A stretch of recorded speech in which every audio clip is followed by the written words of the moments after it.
কাল শুরু বাজেট অধিবেশন। আজ থেকে রাজধানীর কিছু এলাকায় আগ্নেয়াস্ত্র বহন সহ মিছিল সমাবেশ নিষিদ্ধ। ঢাকার সঙ্গে সমরাস্ত্র সম্পর্ক গভীর করতে চায় আঙ্কারা। পারস্পরিক সহযোগিতা বাড়াতে একমত দুদেশ।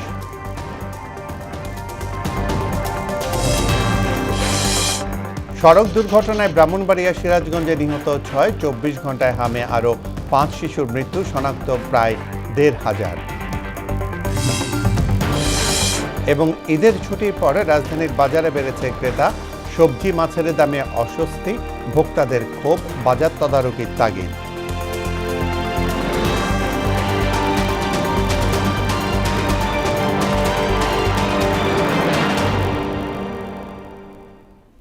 আসসালামু আলাইকুম, স্বাগত মোহনা সংবাদে। এতক্ষণ শুনছিলেন সংবাদ শিরোনাম। পুরো সংবাদের সঙ্গে আছি আমি জাভেদ কারদার। ত্রয়োদশ জাতীয় বাজেটে সংসদের বাজেট অধিবেশন শুরু হচ্ছে কাল। নিরাপত্তা নিশ্চিতে আজ থেকে রাজধানীর কিছু এলাকায় আগ্নেয়াস্ত্র বহন সহ সব ধরনের শোভাযাত্রা, বিক্ষোভ ও মিছিল সমাবেশ নিষিদ্ধ ঘোষণা করেছে ঢাকা মেট্রোপলিটন পুলিশ ডিএমপি। নিষিদ্ধ এলাকাগুলো হলো মোয়াখালী ক্রসিং থেকে বাংলা মোটর লিংক রোডের পশ্চিম প্রান্ত থেকে হোটেল সোনারগাঁও রোডের সার্ক ফোয়ারা, পান্থপথের পূর্ব প্রান্ত থেকে ফার্মগেট, শ্যামলী মোড় থেকে ধানমন্ডি 16 নম্বর সড়ক, রোকেয়া সরণি থেকে বিজয় সরণি পর্যটন ক্রসিং, ইন্দিরা রোডের পূর্ব প্রান্ত থেকে মানিক মিয়া এভিনিউ পশ্চিম প্রান্ত, সংসদ ভবনের সংরক্ষিত এলাকা এবং সীমানার মধ্যে সব রাস্তা ও গলি। বাংলাদেশ ও তুরস্কের মধ্যে সাংস্কৃতিক বিনিময়ে একটি সমঝোতা চুক্তি সই হয়েছে। ঢাকায় সফররত তুরস্কের পররাষ্ট্রমন্ত্রী হাকান ফিদানের সঙ্গে পররাষ্ট্রমন্ত্রী খলিলুর রহমানের দ্বিপাক্ষিক বৈঠকে এই চুক্তি সই হয়। এই সময় খলিলুর রহমান বলেন, তুরস্কের মুক্ত বাণিজ্য চুক্তি করতে চায় বাংলাদেশ। প্রতিরক্ষা, এভিয়েশন, আইসিটি ও চিকিৎসা খাতে পারস্পরিক সহযোগিতা বাড়াতে একমত হয়েছে ঢাকা ও আঙ্কারা। আর তুরস্কের পররাষ্ট্রমন্ত্রী বলেন, আন্তর্জাতিক অঙ্গনে রোহিঙ্গা সমস্যা সমাধানে সর্বোচ্চ চেষ্টা চালিয়ে যাচ্ছে তার দেশ। দক্ষিণ এশিয়ায় বাংলাদেশের ভূ রাজনৈতিক অবস্থানকে অত্যন্ত গুরুত্বপূর্ণ ও কৌশলগত বলে উল্লেখ করে প্রতিরক্ষা ও সমরাস্ত্র খাতে ঢাকার সঙ্গে সম্পর্ক আরও গভীর করার আগ্রহ প্রকাশ করেছে তুরস্ক। Widen trade and commerce and investment and strengthen business-to-business contacts.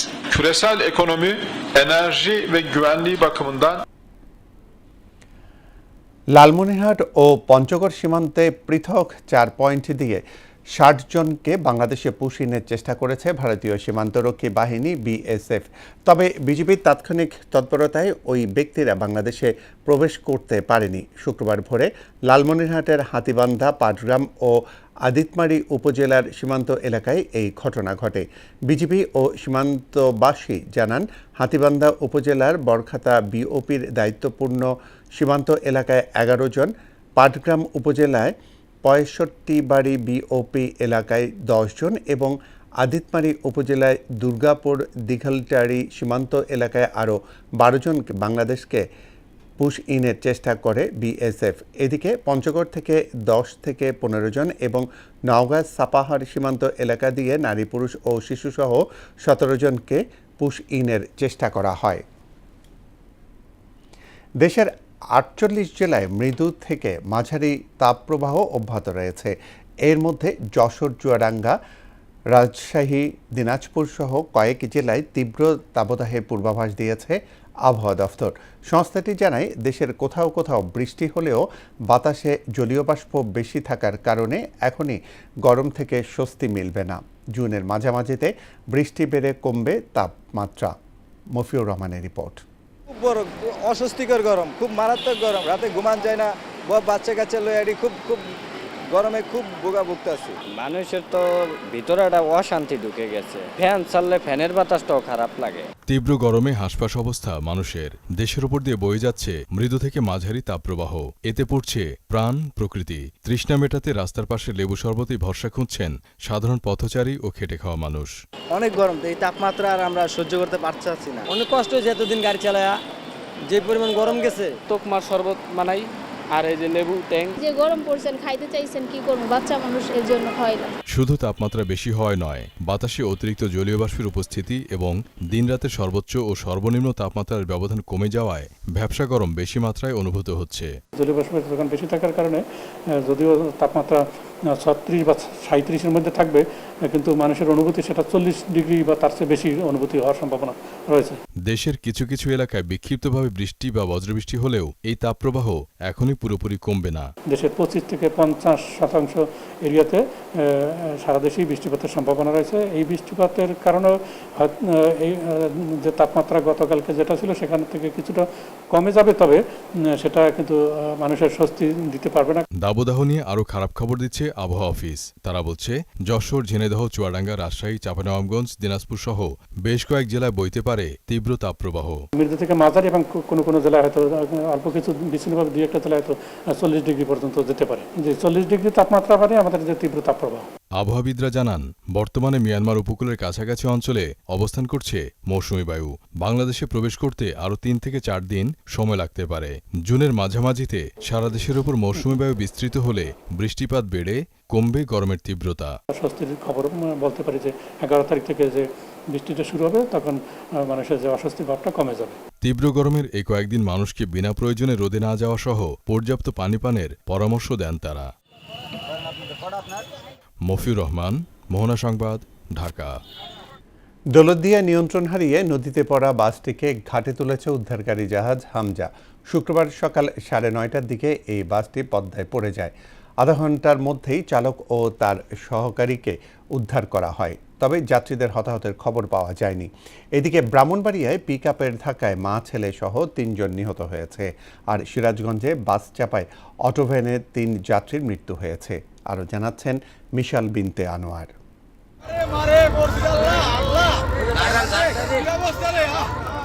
রাজবাড়ীর Daulatdia ফেরিঘাটে pontoon থেকে নিয়ন্ত্রণ হারিয়ে পদ্মা নদীতে পড়ে গেছে কুষ্টিয়া থেকে ছেড়ে আসা ঢাকাগামী এসবি পরিবহনের একটি যাত্রীবাহী বাস। তবে আগে থেকে যাত্রীরা বাস থেকে নেমে যাওয়ায় বড় ধরনের কোনো প্রাণহানির ঘটনা ঘটেনি। দৌলতদিয়া 7 নম্বর ফেরিঘাটে এই দুর্ঘটনা ঘটে। নদীতে পড়ে যাওয়া বাসের চালক, সহকারী ও সুপারভাইজারকে জীবিত উদ্ধার করে হাসপাতালে পাঠানো হয়েছে। খবর পেয়ে ফায়ার সার্ভিস, পুলিশ, র্যাব এবং বিআইডব্লিউটি এর ডুবুরি দল দ্রুত ঘটনাস্থলে পৌঁছায়। এরই মধ্যে ডুবুরিরা পানির নিচে বাসের অবস্থান শনাক্ত করে রশি দিয়ে বেঁধে ফেলেছেন। এরপর বাসটি নদী থেকে টেনে তোলার জন্য প্রস্তুতি শুরু করে উদ্ধারকারীরা। এদিকে সিরাজগঞ্জের বেলকুচি এনায়েতপুর সড়কের মেঘুল্লা বাসস্ট্যান্ড এলাকায় সড়ক দুর্ঘটনায় একই পরিবারে 2 জন সহ 3 জনের মৃত্যু হয়েছে। এতে গুরুতর আহত হয়েছেন 1 জন। ভোর 6টার দিকে মেঘুল্লা বাসস্ট্যান্ড এলাকায় নিয়ন্ত্রণ হারিয়ে একটি অটো ভ্যান সড়কের উপর পড়ে যায়। এ সময় বিপরীত দিক থেকে আসা একটি বাস ভ্যানটিকে চাপা দেয়। এতেই হতাহতের ঘটনা ঘটে। বাসটা ব্রেক করছিল, কিন্তু ব্রেক কইরাও ব্রেক কন্ট্রোল করতে পারে নাই। মেঘুল্লা মোড় পার হয়ে পাশেই ব্যানের স্কেল ভেঙে যাওয়ার পরে সে ডান দিকে ব্যানটা পড়ে যায়। ইতিমধ্যে ঢাকা এক্সপ্রেস একটি বাস, চলন্ত বাস, দ্রুত গতিতে আসার সময় ওই ব্যানটি সরাসরি এই বাসের তলে পড়ে যায়। তাৎক্ষণিক আমরা এসে দেখি যে ওনার স্ত্রী এখানে মৃত অবস্থায় পড়ে আছেন, আর ওনার মেয়ে আর 19 সহ আর ভ্যান চালক হসপিটালের দিকে নিয়ে গেছেন। অন্যদিকে ব্রাহ্মণবাড়িয়ায় পিকআপ ভ্যানের ধাক্কায় মা ছেলে সহ সিএনজি চালিত অটোরিকশা 3 যাত্রী নিহত হয়েছেন। সকালে সদর উপজেলার রামরাইল ইউনিয়নের 42 শহর এলাকায় কুমিল্লা সিলেট মহাসড়কে এই দুর্ঘটনাটি ঘটে। মিশাল বিনতে আনোয়ার, মোহনা সংবাদ। 24 ঘন্টায় হাম ও উপসর্গে আরও 5 শিশুর মৃত্যু হয়েছে। এই সময় নতুন করে আক্রান্ত হয়েছে 1411 শিশু। এর মধ্যে ঢাকায় 4 এবং সিলেটে 1 শিশু মারা গেছে। এই নিয়ে গত 15 মার্চ থেকে দেশে 610 শিশুর মৃত্যু হয়েছে। চলতি বছরের 15 মার্চ থেকে হামের উপসর্গ দেখা দিয়েছে 76,876 শিশুর। এই সময় উপসর্গ নিয়ে হাসপাতালে ভর্তি হয়েছে 62,287 শিশু। সুস্থ হয়ে বাড়ি ফিরেছে 58,154 শিশু। স্বাস্থ্য অধিদপ্তরের নিয়মিত প্রতিবেদনে এই তথ্য জানানো হয়েছে। ঢাকায় শব্দ দূষণ নিয়ন্ত্রণে কৃত্রিম বুদ্ধিমত্তা ব্যবহারে পরিকল্পনা করা হচ্ছে বলে জানিয়েছেন ডিএনসিসি প্রশাসক মোহাম্মদ শফিকুল ইসলাম খান। বিশ্ব পরিবেশ দিবস উপলক্ষে শুক্রবার সকালে রাজধানী গুলশানে আয়োজিত সচেতনতামূলক সমাবেশে একথা জানান তিনি। মুদাসসির আলীর প্রতিবেদন। ট্রাফিক ব্যবস্থায় যে এআই ক্যামেরা ব্যবহার করা হয়েছে সেখানে কিন্তু আমরা মোটামুটিভাবে সফল হয়ে গেছি। জনগণ কিন্তু সেই আইন এবং বিধি মেনে চলছে। অতএব একটা জিনিস যেহেতু পাইলট বেসিসে সফল হয়েছে, পরবর্তীতে সেটাকে অনুসরণ করেই আমরা সেই কাজগুলো করার জন্য চেষ্টা করছি। সপ্তাহ ব্যবধানে রাজধানী বাজারগুলোতে বেড়েছে প্রায় সব ধরনের সবজির দাম। প্রকারভেদে কেজিতে বেড়েছে 10 থেকে 20 টাকা পর্যন্ত। স্বস্তি নেই মাছের বাজারেও। বাজারে গিয়েই দিশেহারা অবস্থা ক্রেতার। মুরগির মাংস আর ডিমের দাম কিছুটা কমলেও ভোক্তারা বলছেন সার্বিকভাবে ক্রয় ক্ষমতার বাইরে চলে গেছে নিত্যপণ্যের বাজার। আরও জানাচ্ছেন বিজন কুমার। রাজধানীর বাজারে কমছে না সবজির দাম, উল্টো সপ্তাহ ব্যবধানে 10 থেকে 20 টাকা বেড়ে সব সবজি বিক্রি হচ্ছে 60 টাকার ওপরে। কোনোটির দাম ছাড়িয়ে গেছে 100 টাকা। ফলে খরচের চাপে দিশেহারা অবস্থা ভোক্তার। সবকিছুর একটু একটু দাম বেশি, যেটা এদের আগে একটু কম ছিল তুলনামূলকভাবে। গরিব দুঃখী গো, এটা বাজার আর কি কিনা ক্ষমতার বাইরে। 3 দিন আগে বাজার করে নিয়ে গেছি, ডবল দাম এখন। কেজিতে 10 টাকা বেড়ে বেগুন 70 থেকে 80, শসা 75 থেকে 85 ও ঢ্যাঁড়স 40 থেকে 50 টাকায় বিক্রি হচ্ছে। এছাড়াও 20 টাকা বেড়ে ঝিঙ্গা 50, করল্লা 100 এবং টমেটো 90 থেকে 100 টাকায় বিক্রি হচ্ছে। পেঁপে বেচতেছি 60 টাকা, পটল 60 টাকা, তারপর ভেন্ডি 50 টাকা। সবাই দেশ থেকে ঢাকা এসে এখন মালের দাম বেশি, চাহিদা বেশি, কারণ দাম বেশি। সবজির দামের এই চিত্র রাজধানীর কারওয়ান বাজারের। সেখানে মাছের বাজারেও বাড়তি দামের অভিযোগ করলেন ক্রেতারা। চাহিদার শীর্ষে রুই, কাতলা, তেলাপিয়া জাতের মাছ বিক্রি হচ্ছে 250 থেকে 300 টাকায়। ব্যবসায়ীরা বলছেন চাহিদা বেশি থাকায় বাজারে কমছে না নিত্যপণ্যের দাম। মাছের দাম একটু বাড়তি, কারণ হলো মাছ এমনি আমদানি কম, মধ্যবিত্তের জন্য মাছের দাম খুবই বেশি। এটা হলো সত্য কথা, এর বাইরে কোনো কথা বলার সুযোগ নাই। তবে কিছুটা কমেছে ডিম ও মুরগির দাম। সপ্তাহ ব্যবধানে ডজনে 10 টাকা কমে লাল ডিম 120, সাদা ডিম 110 এবং 20 টাকা কমে হাঁসের ডিম বিক্রি হচ্ছে 180 টাকায়। ঈদের পরে মুরগির দামটা একটু সহনশীল আছে, মোটামুটি 50-এর মধ্যে থাকলে আর উপরে না গেলে ঠিক আছে। ঈদের আগে ছিল আপনার 130 টাকা ডজন লালটা, আর সাদা ছিল 20 টাকা। রোজার ঈদের পরে ছিল 450 টাকা, 420 টাকা, আর এখন বর্তমানে চলতেছে 300 টাকা, 320 টাকা। নিত্যপণ্যের বাজারে দামের এমন ওঠানামায় অস্বস্তিতে পড়েছেন ক্রেতারা। বাজার তদারকি বাড়িয়ে সব ধরনের পণ্যের দাম স্থিতিশীল রাখার দাবি তাদের। বিজন কুমার, মোহনা সংবাদ, ঢাকা। ফেনীর ফুলগাজী উপজেলায় এলজিডির কয়েকটি রাস্তা নির্মাণ কাজে ব্যাপক অনিয়মের অভিযোগ উঠেছে। স্থানীয়রা বলছেন অন্তত 40টি রাস্তায় কাজে নয়ছয় হয়েছে, যেখানে প্রকৌশলী ও ঠিকাদারদের যোগসাজশ রয়েছে। এ বিষয়ে অভিযোগ পাওয়ার পর তদন্ত করার কথা জানিয়েছেন উপজেলা প্রকৌশলী কর্মকর্তা। সুরঞ্জিত নাগের প্রতিবেদন, জানাচ্ছেন তাসিন তারিন।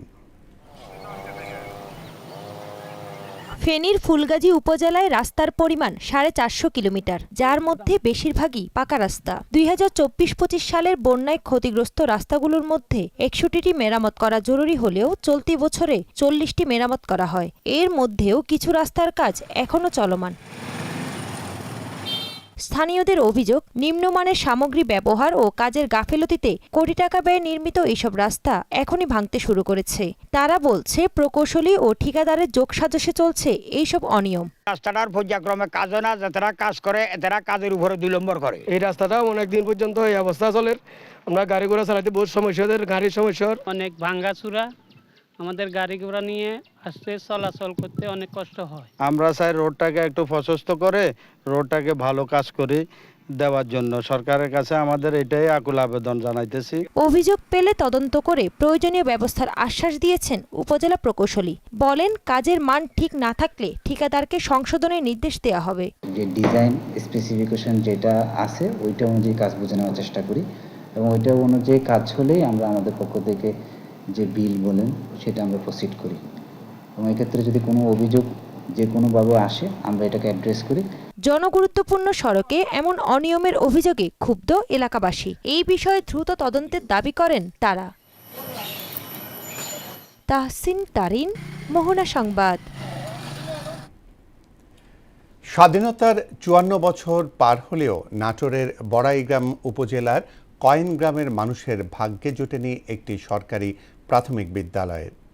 আধুনিকতার ছোঁয়াবঞ্চিত এই গ্রামে শিশুদের আজও মৌলিক অধিকার শিক্ষা অর্জনের জন্য প্রতিদিন পাড়ি দিতে হয় কয়েক কিলোমিটার পথ।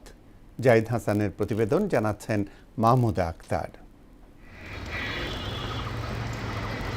নাটোরের বড়াইগ্রাম উপজেলার কয়েন গ্রামে দীর্ঘদিন ধরে একটি সরকারি প্রাথমিক বিদ্যালয় প্রতিষ্ঠার দাবি জানিয়ে আসছেন এলাকাবাসী।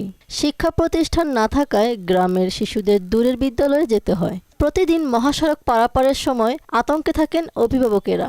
ফলে শিক্ষার প্রতি আগ্রহ হারিয়ে ঝরে পড়ার ঝুঁকিতে রয়েছে অনেক শিশু। গ্রামবাসীরা বিদ্যালয় প্রতিষ্ঠার আশায় নিজেদের উদ্যোগে ৩৩ শতক জমি দান করেন, কিন্তু বছরের পর বছর পেরিয়ে গেলেও দৃশ্যমান কোনো অগ্রগতি হয়নি। সংশ্লিষ্ট দপ্তরে বারবার যোগাযোগ করেও মেলেনি কাঙ্ক্ষিত সমাধান। সরকারি কোনো প্রতিষ্ঠান নাই, তারপরেও আমরা গ্রামবাসী আমাদের ছেলে মেয়েদের দুঃখ দুর্দশার কারণে অনেক দূরে গিয়ে ক্লাস করতে হয়। আজ পর্যন্ত আমরা একটা প্রাথমিক বিদ্যালয় নাই এই গোটা গ্রামে। এই স্কুল না থাকার কোমলমতি শিশুরা ফাঁকে দূরে লেখাপড়া যেন তাদের খুব অসুবিধা হয়। একজন দাতা ৩৩% জায়গা স্কুলের নামে রেজিস্ট্রেশন করে দেওয়ার পরেও অদ্যাবধি পর্যন্ত সরকার পদক্ষেপ গ্রহণ করে নাই। সরকারকে জমি রেজিস্ট্রি করে দিয়েছি স্কুলের নামে, এরপরে আমরা ১ বছর যাবৎ পার হয়ে গেল, এখন পর্যন্ত কোনো মুখ দেখতে পাইনি স্কুলের। বিষয়টি আমলে নিয়ে দ্রুত ব্যবস্থা গ্রহণের কথা জানান উপজেলা নির্বাহী কর্মকর্তা। তাদের কাগজপত্র যদি ঠিক থাকে, তারা যদি ৩৩% জায়গা যে লাগে সেটি যদি সরকার বরাবর লিখে দিয়ে থাকে এবং অন্যান্য নীতিমালা যেগুলো পূরণ করার মতো সেগুলো যদি পূরণ করে থাকে, আমরা এটি পরবর্তীতে চিঠিপত্র লিখে তাদের দাবিটি পূরণের কাজ করব। অবিলম্বে কয়েন গ্রামে একটি সরকারি প্রাথমিক বিদ্যালয় প্রতিষ্ঠার দাবি স্থানীয়দের। মাহমুদা আক্তার, মোহনা সংবাদ। নির্মাণের ৪ দশক পরেও অকেজ কুষ্টিয়ার খোকসা উপকারাগার এখনও দেখা মেলেনি কোনো কয়েদির। অযত্ন আর অবহেলায় মুখ থুবড়ে পড়ে আছে। ৮০ দশকে নির্মিত এই স্থাপনাটি এখন মাদকসেবীদের আখড়া। স্থানীয়দের দাবি, সঠিক পরিকল্পনা নিয়ে এটিকে জনকল্যাণমুখী প্রতিষ্ঠানে রূপান্তর করার। পার্থসারথী ঘোষের প্রতিবেদন, জানাচ্ছেন মিশাল বিনতে আনোয়ার। কুষ্টিয়ার খোকসা উপজেলার পাতেলডাঙ্গি গ্রামের মাঠপাড়া এলাকা। বিস্তীর্ণ এলাকা জুড়ে দাঁড়িয়ে আছে সুউচ্চ প্রাচীর। বাইরে থেকে দেখে বোঝার উপায় নেই এটি কারাগার। ৮০ দশকে প্রায় ১২.৫ একর জমির উপর নির্মিত খোকসা কারাগারটি এখন শুধুই কালের সাক্ষী। অপরাধীদের থাকার জায়গায় ৪৬ বছরেও মেলেনি কয়েদিদের দেখা। প্রশাসনিক জটিলতা আর সঠিক পরিকল্পনার অভাবে ৪ দশক বন্দিশূন্য বিশাল স্থাপনা। রক্ষণাবেক্ষণের অভাবে কারাগারটি রূপ নিয়েছে পরিত্যক্ত ভুতুরে বাড়িতে। স্থানীয়দের অভিযোগ, রাত নামলেই এখানে বসে মাদকের আড্ডা। ভবনের গ্রিল, দরজা, জানালা সহ চুরি হয়ে গেছে মূল্যবান সরকারি সম্পদ। দেয়ালগুলোতে ধরেছে ফাটল। দীর্ঘদিন যাবত অবস্থায় পড়ে আছে। আমরা জন্মের পর থেকে এভাবেই দেখতেছি, যেভাবে পড়ে আছে, ভিতরে একটা লোক থাকে। জেলখানা তৈরি হয়েছিল এরশাদের টাইমে, কিন্তু চালু হয় নাই। এর অবস্থা খারাপ, ভাঙি চুরে যাচ্ছে, সব নষ্ট হয়ে যাচ্ছে এবং নষ্ট হয়ে যাচ্ছে। গাঁজা মাজা খায়, এইটাই বড়ি বড়ি খায়, আবার এইসব এটা খায়। চালু হয়েছিল না কোনোদিনও, ওই আমবাই রয়েছে। এই জেলখানাটা চালু হলে আমাদের আশেপাশেও অনেক উন্নয়ন হবে। এই জায়গাটা আসামি কোনোদিন আমরা দেখি নাই। আমরা চাই যে জিনিসটা অতিবাহিত সরকারের যদি চালু করতে ভালো হবে। সমাজ কল্যাণ মন্ত্রণালয় থেকে নতুন সিদ্ধান্ত আসলেই দ্রুত বাস্তবায়ন করা হবে বলে জানান প্রশাসন ও জেলা সমাজসেবা কর্মকর্তারা। অনেক বছর ধরে একটা প্রতিষ্ঠান পরিত্যক্ত অবস্থায় আছে, যথোপযুক্তভাবে ব্যবহৃত হয় অথবা সেটি বিকল্প অন্য কোনো কাজে ব্যবহার করা যায় কিনা সেই বিষয়ে আমি অবশ্যই পরামর্শ নেব এবং সেটি অবশ্যই দ্রুত সময়ের মধ্যে বাস্তবায়ন করা। ভবিষ্যৎ পরিকল্পনাটা আসলে এটা আমাদের এন্ডে না, এটা মন্ত্রী পরিষদের যে সিদ্ধান্ত হবে সেটাই। যতদিন ওইরূপ সিদ্ধান্ত না আসছে, এটা আসলে একদম সর্বোচ্চ পর্যায়ের সিদ্ধান্ত। আমাদের এন্ডে এইটার কোনো সিদ্ধান্ত নেই। বিপুল সরকারি অর্থের অপচয় রোধে এবং এলাকার সামগ্রিক উন্নয়নে স্থাপনাটি দ্রুত জনকল্যাণমুখী প্রতিষ্ঠানে রূপান্তর করার দাবি স্থানীয়দের। মিশাল বিনতে আনোয়ার, মোহনা সংবাদ। বিএনপি সরকার ক্ষমতায় আসার ৩ মাসের মধ্যে বাংলাদেশ ক্রিকেটের মেরুদণ্ড ভেঙে দিয়েছে বলে মন্তব্য করেছেন জাতীয় নাগরিক পার্টি এনসিপির যুগ্ম আহ্বায়ক সারওয়ার তুষার। শুক্রবার বিকেলে দলটির কেন্দ্রীয় কার্যালয়ে আসন্ন বাংলাদেশ ক্রিকেট বোর্ডের নির্বাচন নিয়ে আয়োজিত এক সংবাদ সম্মেলনে তিনি এই মন্তব্য করেন। সারোয়ার তুষার অভিযোগ করেন, বর্তমান সরকার গঠনতন্ত্র লঙ্ঘন করে রাজনৈতিক দখলদারিত্ব এবং পরিবারতন্ত্রের মাধ্যমে বাংলাদেশ ক্রিকেটকে জিম্মি করার চেষ্টা করছে। সংবাদ সম্মেলনে এনসিপির ক্রীড়া সেলের সম্পাদক আহনাফ সাঈদ খান, জাতীয় যুব শক্তির ক্রীড়া সম্পাদক মাহমুদুল হাসান রাকিব সহ দলের অন্যান্য নেতারা উপস্থিত ছিলেন।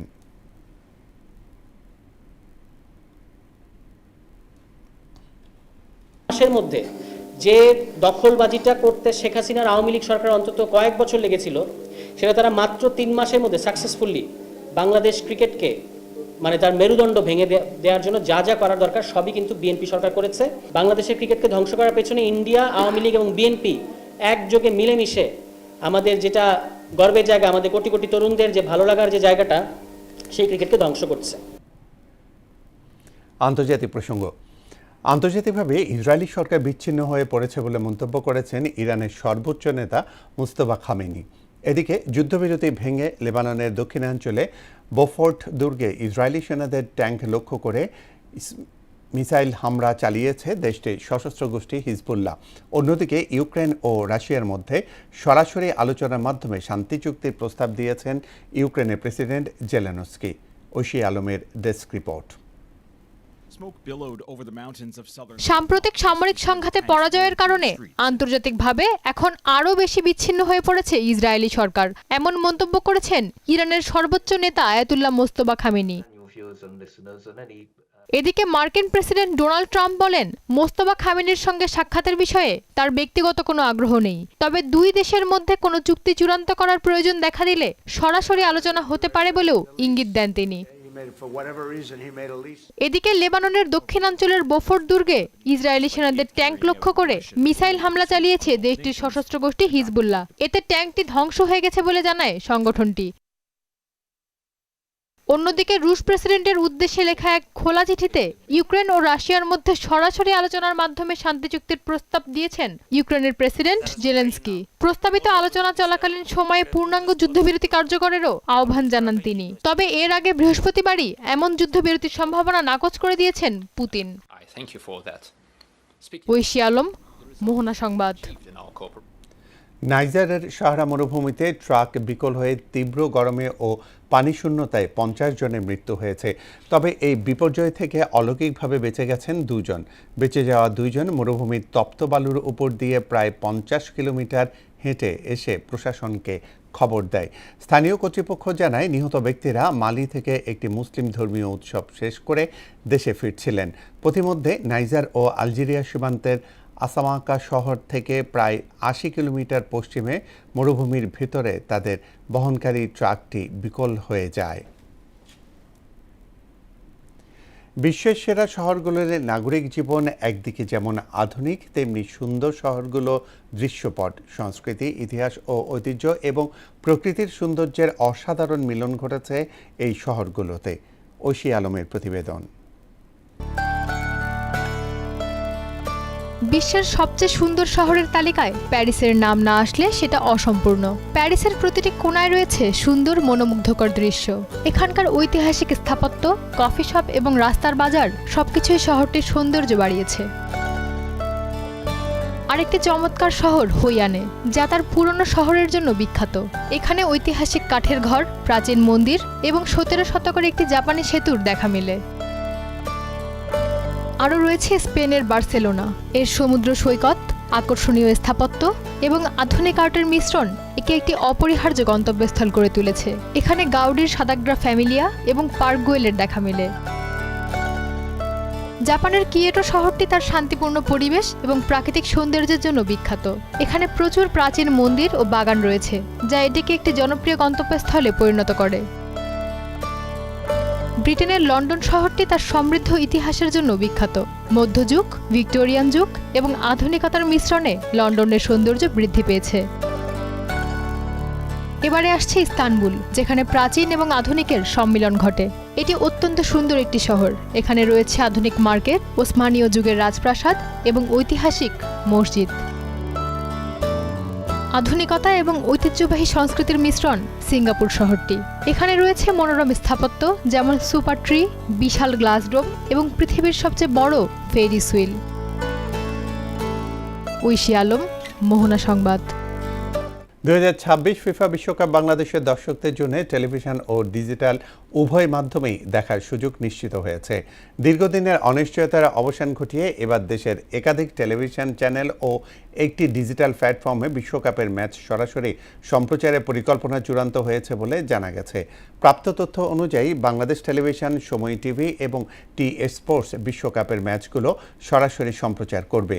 সময় টিভি তাদের ভেরিফাইড ফেসবুক পেজে শুক্রবার এই তথ্য নিশ্চিত করেছে। এর ফলে দর্শকদের বিদেশি সম্প্রচার মাধ্যমের উপর নির্ভরতা কমে আসবে বলে ধারণা করা হচ্ছে। শেষ করব মোহনা সংবাদ যাবার আগে শিরোনামগুলো জানিয়ে দিচ্ছি আরও একবার।